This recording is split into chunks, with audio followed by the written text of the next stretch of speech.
From the station you count on for local news that matters. This is KARK 4 News at 10.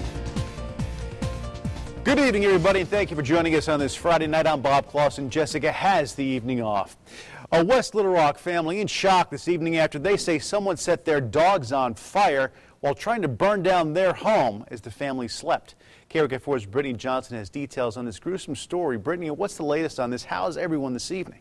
Well, Bob, the family is doing fine physically, but 5 of their puppies are suffering from burns on their faces and bodies, and those are the lucky ones. Today, the family was forced to put down 2 of their dogs who were too badly burned. Moments after saying goodbye to 2 of their dogs, the Foleys love on the pets they have left. Numbness.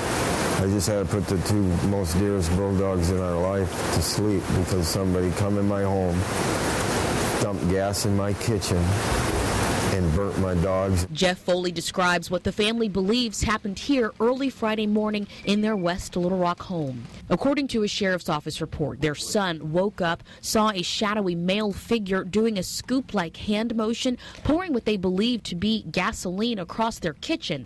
The room went up in flames. Well, I didn't have my shoes on when I went back into the kitchen, so I do have some burns on the bottom of my foot. Margie Foley says they were lucky the family made it out safely, but they couldn't leave behind their pets, 7 English bulldogs locked in crates in the kitchen. And I just, had to pick one up at a time and drag them out onto the porch. Jax, Molly, and the others suffer from moderate to severe burns, but Obi and Bibi, the family's prized show dogs, would get the worst. All they're looking for is love, and for somebody to do something like this, it's just horrific. After saying goodbye, the Foleys are devastated but determined to move forward. Knowing their remaining injured pups may never make it to the show circuit, they're grateful they've made it through the fire alive. They're bulldogs. They'll overcome any of this obstacles.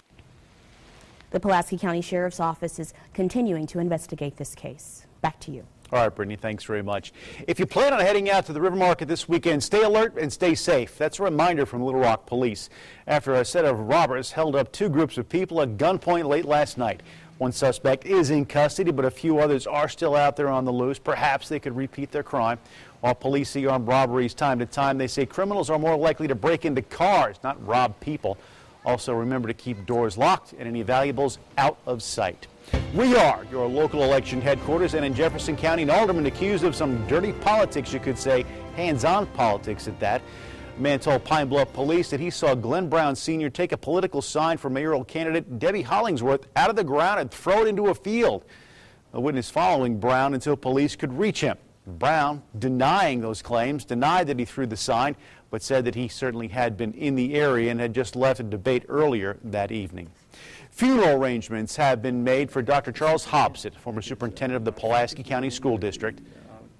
A public viewing will be held next Tuesday, October 16th from 3 to 7 p.m. at the H.D. Malone Funeral Home. Services will be Wednesday at 11 a.m. at the Rufus K. Young Christian Church. In lieu of flowers, the family is asking that donations be made to the American Cancer Society or the Heart Foundation on behalf of Dr. Hobson. Hobson was superintendent of the district from July 2010 to June 2011 and was working for the Houston Independent School District. To find out more information on funeral arrangements and on Charles Hobson's life, you can go to ArkansasMatters.com, and to get there, click on the News tab.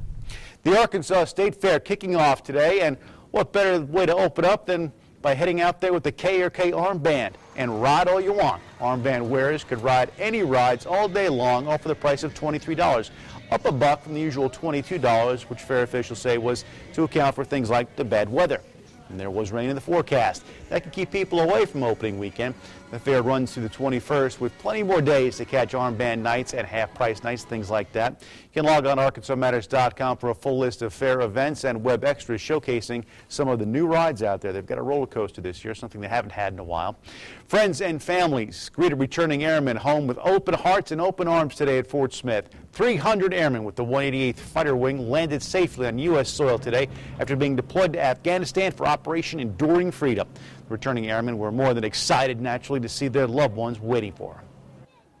It's wonderful. It's indescribable. A feeling that it just is indescribable. It's good. When not protecting soldiers on the ground, the crew's mission was to provide aerial reconnaissance. The majority of the returning airmen were deployed around 3 months ago, but about 50 have been deployed for 6 months. Now from your Weather Authority, meteorologist Steve Adamson.